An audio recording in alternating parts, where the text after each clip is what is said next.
नमस्कार. शारदा हिराव रेसिपीमध्ये आपलं स्वागत आहे.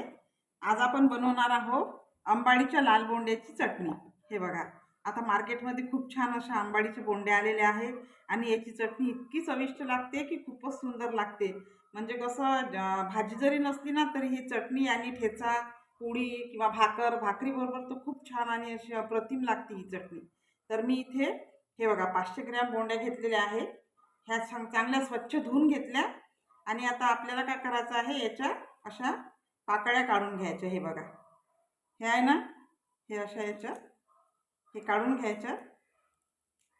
हे पहा, हे अशा काढून घ्यायच्या. याचे असे हे निघतात, असे हे नुसतं याच्या वरच्या लाल पाकळ्याच आपल्याला घ्यायच्या. हे फेकून द्यायचं आहे. हे बघा, अशा वरच्या लाल पाकळ्या घ्यायच्या आणि हे काढून टाकायचं. तर याचीच आपल्याला चटणी बनवायची आहे. हे बघा, हे काहीच कामाचं नाही, हे फेकून द्यायच्या कामाचं आहे. हे फेकून द्यायचं. अशा प्रकारे आपण सगळ्या ह्या बोंड्याची हे लाल पाती जे आहे ते फुलं आपण काढून घेऊ.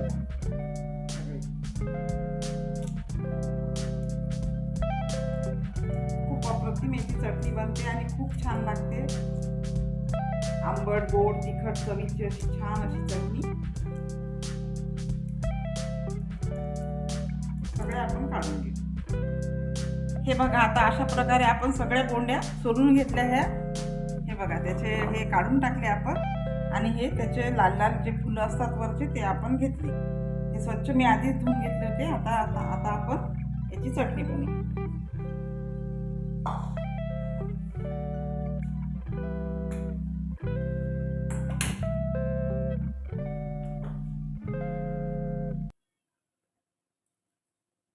हे बघा, आता इथे एक कढई ठेवलेली आहे मी. त्याच्यामध्ये आपण थोडं तेल घालू.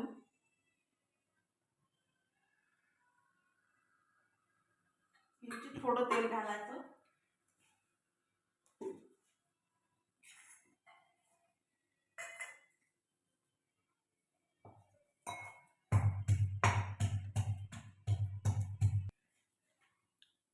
थोडं घालू जिरं.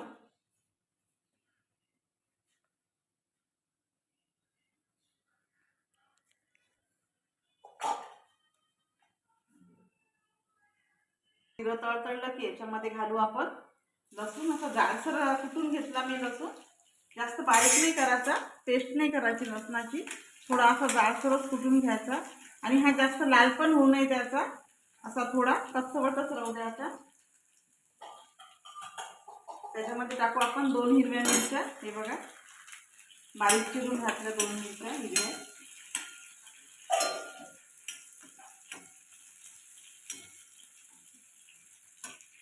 आता काय करू, याच्यामध्ये ह्या ज्या लाल बोंड्या आहेत त्या घालून घेऊ.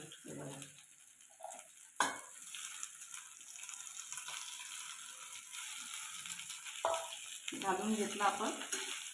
याला छान मिक्स करून घ्यायचं. ह्या खूप लवकर अशा म्हणजे अशा खूपच लवकर मऊ होतात. याच्यामध्येच आपली चटणी तयार होते. आपल्याला याला मिक्सरमध्ये फिरवायची पण काहीच जरूरत नाही आहे. हे बघा, लगेच एकदम मऊ मऊ होतात याच्या.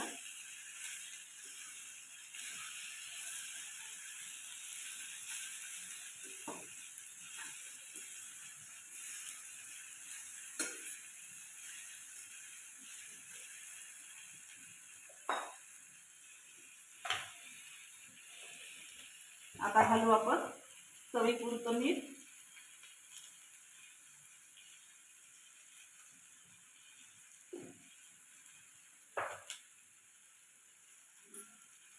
आणि थोडंसं लाल तिखट. लाल तिखटाने काय होते, खूप छान चव येते याला, म्हणून थोडं लाल तिखट. छान मिक्स करून घेऊ याला.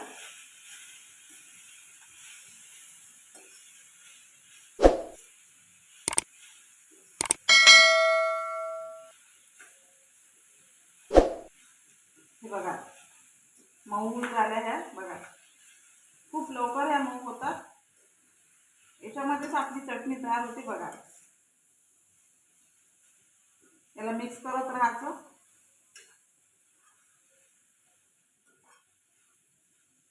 जसं जसं आपण मिक्स करतो तशा तशा त्या मऊ पडतात.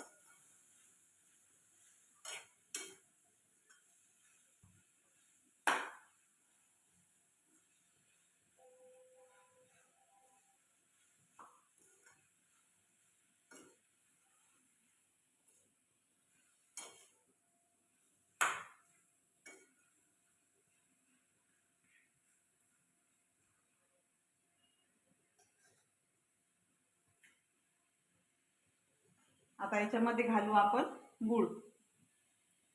ही चटणी कशी खूप ह्या आंबट असतात म्हणून ह्या आंबट गोडच खूप छान लागतात, म्हणून याच्यामध्ये गूळ घातलाच पाहिजे.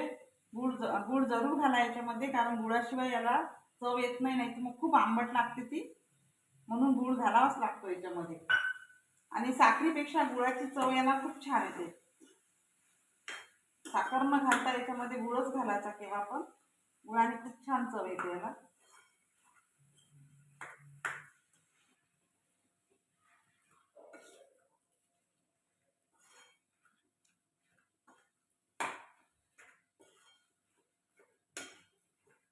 बघा, गुळ पण मिळतो आपला आणि छान कलर येतो याला, असा लाल कलर मस्त.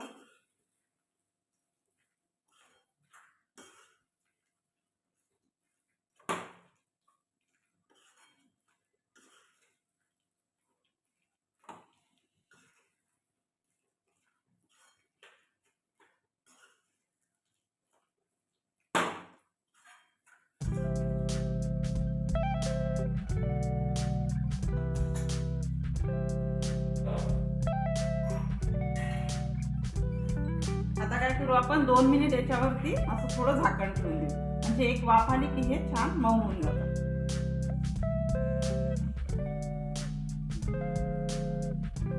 बघा, आता बघू आपण आपली चटणी. हे बघा, मस्त अशी मिक्स करून घ्यायची, छान अशी घोटून घ्यायची याला याच्यातच, कढईतच. बघा किती मऊ आणि सॉफ्ट झालेली आहे. आणि मिक्सर मधून काढायची काही जरूरत नाही, अशीच ही चटणी खूप छान लागते, चविष्ट लागते. बघा किती छान झालेली आहे.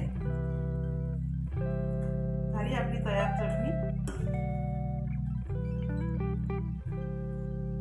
आता आपण याला सर्व करू. बघा,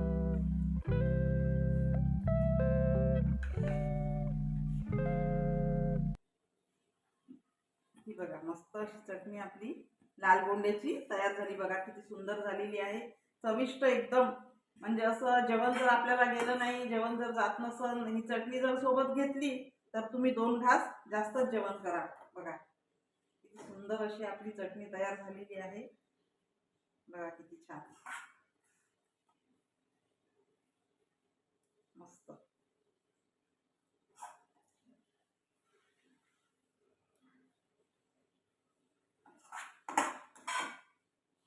हे बघा छान अशी चटणी तयार झालेली आहे. बघा खूप सुंदर लागते आणि चविष्ट लागते. पोळी बरोबर, जेव्हा भाकरी बरोबर किंवा वरण भाता बरोबर जरी तुम्ही घेतली तरी खूप छान लागते. तर व्हिडिओ आवडला, रेसिपी आवडली तर लाईक शेअर करा, कमेंट करा आणि नवीन जर असाल तर चॅनलला नक्की सबस्क्राईब करा. धन्यवाद.